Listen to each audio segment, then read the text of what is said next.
did it for me.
I'm thinking if I just put it on every downbeat, on every other downbeat, let's see how it sounds.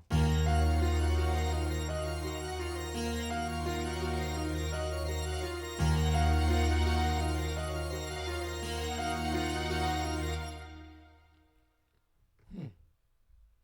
Now what happens?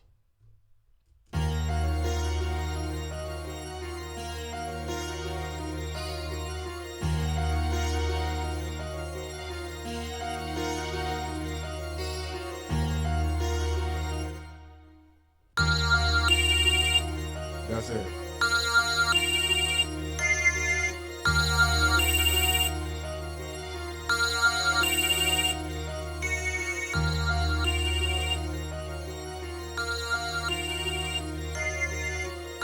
We're gonna add a delay. just so it could be a little busy.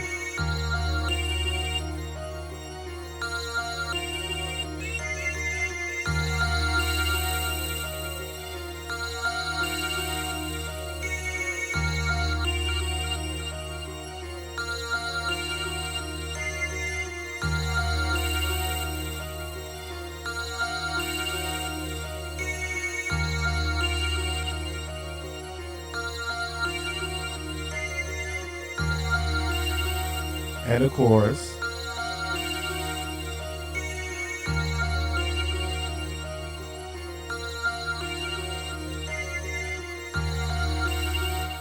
Now, before we go to the drums, this is what I like to do. I told y'all before. We're going to sit over here. We're going to transpose it. I want to see what it sounds like in other groups. Let's see.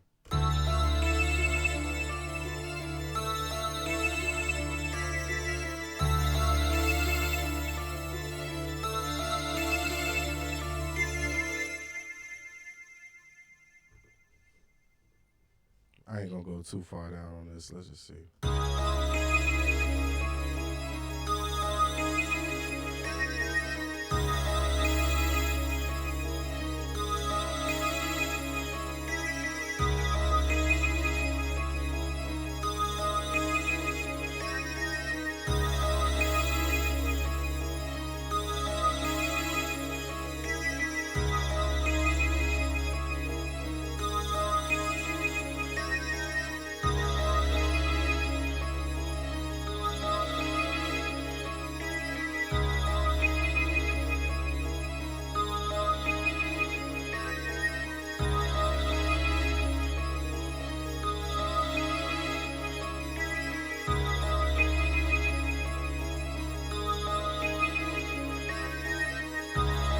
Take out the lows of this parametric EQ. Add a reverb. Send everything to the same aux. Make it sound like it's in the same room.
Boom.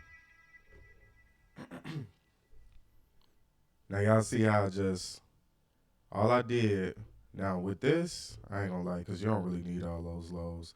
I don't be doing it in the videos, but I do cut out the lows of my pianos because all it is mud for real. I don't keep those. I cut it out. Cut out the lows. Sometimes I boost the highs a little bit, not too much. I like to stick with the original sound. I don't like to alter it too much. What's this? This another, ain't that another piano? I don't know what that is. But it's so high, I don't need to cut nothing out. So, you know what I'm saying? If it ain't nothing that you gotta do something to, I leave it where it's at. When it comes to this, let's just see where it plays. So y'all see how low that is? I like to have at least one of my melodies between the 12 and the 15.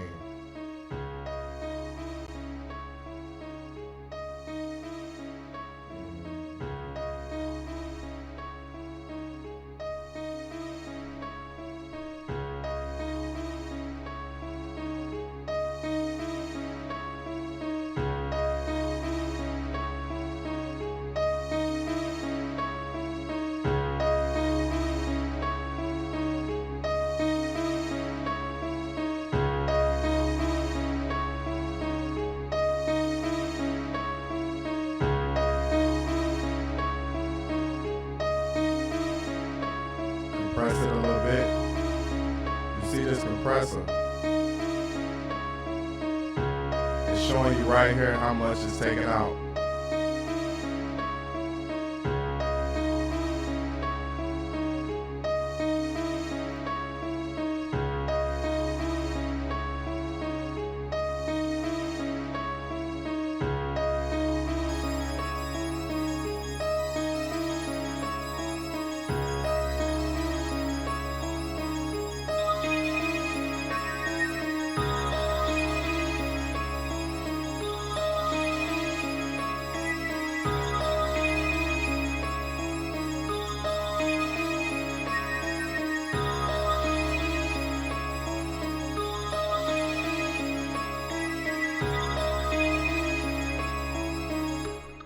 All right, let's hit the drum.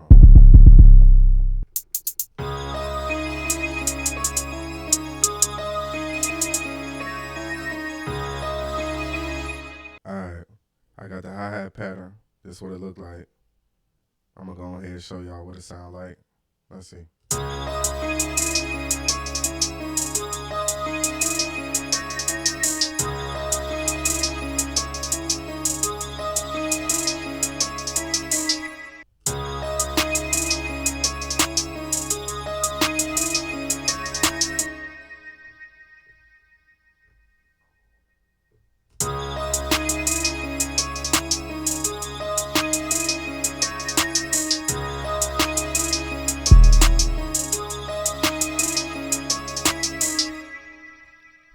So the next one, you heard me, we gotta go to the 808.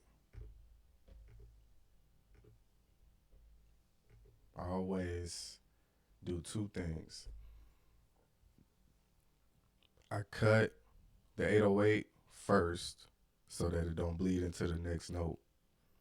But then I always start with putting the first 808 in the channel rack so that I could hit it, and the next time I plug in an 808, it ain't gonna sit over here and, you know, be all over the place. It's gonna be at a steady point. Now, if I go to that 808 in the channel rack, well, if I go in a mixer, if the 808 was actually in a mixer, because obviously right now it ain't. Now it is.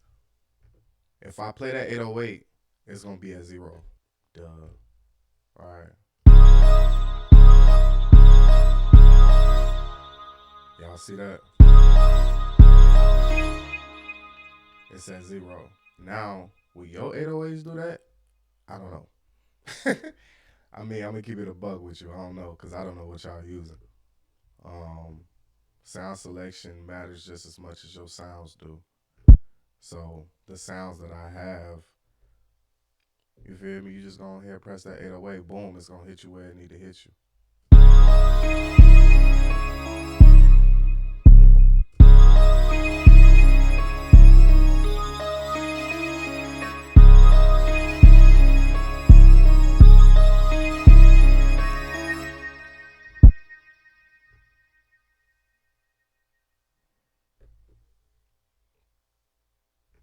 You know what? That's what I'm doing. And then on the last one, I'm gonna keep the drums simple, because you gotta have room for somebody to flow. You gotta have room for them to go.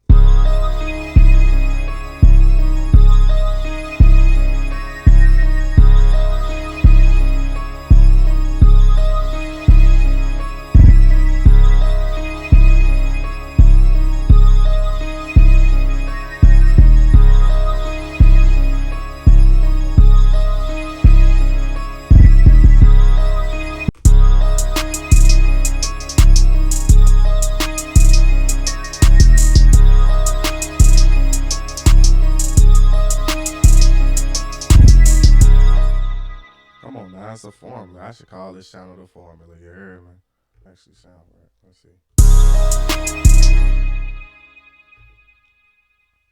Come on. Come on.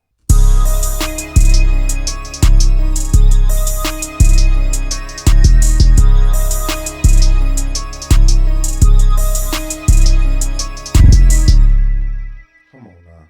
Come on now. What I tell y'all I usually only do about 10 sounds. I ain't even count. So what we gonna do? I'm finna do what I normally do. I'm gonna keep that 808 where it's at because it's hitting like it need to in the right spot. Turn that down. Turn that piano down just slightly below that 808.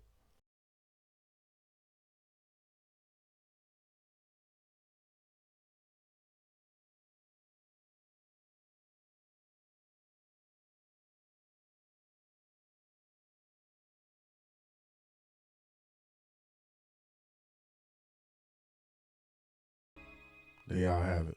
There go the beat. You hear me? We did it. I don't know how long that took, but that's the process that I usually go into when I'm doing this when the camera's not rolling. But you know what I'm saying? We just came up with a dope record. You feel what I'm saying? Like when you listen to a record, when you get done with that beat, ask yourself, do you see somebody doing this? Do you see somebody getting on this, hopping on this, and what would they do? You know, depending on the artist that you have in mind, what could they do with that? Like, come on, I'm gonna just play that one more time before we get out of here.